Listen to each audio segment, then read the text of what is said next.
علامہ آلوسی بغدادی لکھتے ہیں کہ میں نے 12 سال کی عمر میں خواب دیکھا تھا، 12 سال کی عمر، نو عمر، کہ آسمان بما ستاروں اور چاند کے میری گود میں آ گیا۔ كنت افتش العلماء لتعبیرہ، علماء سے پوچھتا تھا۔ دو علم ہے جو علماء سے اٹھ رہے ہیں، علم الرؤیا اور علم الاسماء۔ جو پا خوب نہ پوئی گی، بالکل نہ پوئی گی، دا سر پا تعبیر نہ پوئی گی، او بل پا نمونو نہ پوئی گی، نمونو ٹول غلط کی گی۔ علم الرؤیا اور علم الاسماء۔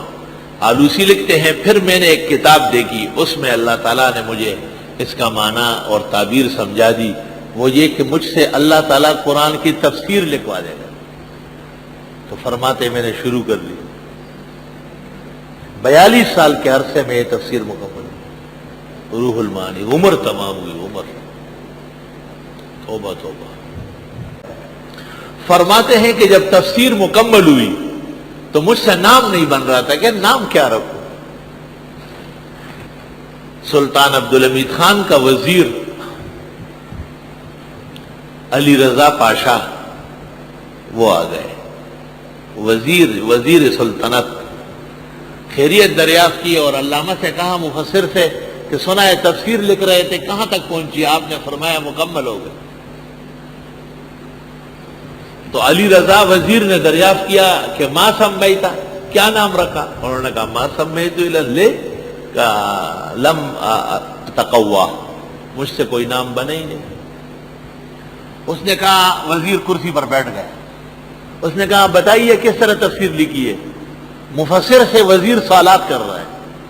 جب علامہ نے جواب دیا تو اس نے کہا سمع، آپ نام رکھے، روح المعانی فی تفسیر القرآن العظیم و سب المثانی۔ علامہ اس مقام پر لکھتے ہیں وَسَمَّاهُ عَلَى الْفَوْرِ وَبَدَاءَةُ ذِهْنِهِ تُغْنِيهِ عَنِ الْغَوْرِ، نام ایسا چٹ پٹ رکھ دیا، اللہ نے ایسی قابلیت اور ایسا ذہن دیا تھا۔ یہ بھی وزیر تھے، آج ہمارے بھی وزیر ہے، ستڑو دا چھتڑو دا، کچھ پتہ نہیں کہاں سے کہاں چلا گیا۔ ہاں، یہ اسلام کے مٹانے میں لگے ہوئے ہیں، مغرب سے انعامات لے رہے ہیں، ان کو حکومتیں مل رہی ہے، عہدے مل رہے ہیں۔ اب جب اجازت دے دی کہ اب آپ جا سکتے ہیں، اب تماشا دیکھو، وہ بھگوڑے اور وہ بھگوڑی جس کو ملک قبول کرنے کے لیے تیار نہیں ہے، ان کے انچل میں آج معافی مانگی جا رہی ہے، ان سے انچل میں پناہ لے رہے ہیں کہ مجھے بچاؤ۔ وہی اسلام آباد کے طلباء و طالبات کا خون کتنا مہنگا پڑ گیا، یک دم حکومت متزلزل ہو گئی۔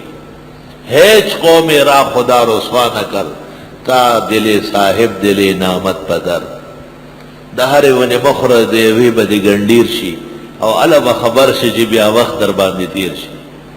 وہ زہر ہو رہا ہے نا، وہ جو بہادری دکھائی، بڑی دنیا کو آگے پیچھے کیا، لیکن جب اللہ کے گھر کی توہین کی، بے حرمتی کی، اور طلباء و طالبات وہ بے قصور تھے، وہ یقیناً معصوم تھے، وہ سعداء و شہداء ہے، اللہ تعالیٰ ان کے درجات بلند فرمائے۔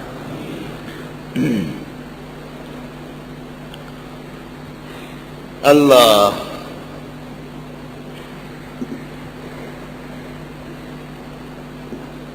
یا رب لک الشکر والحمد۔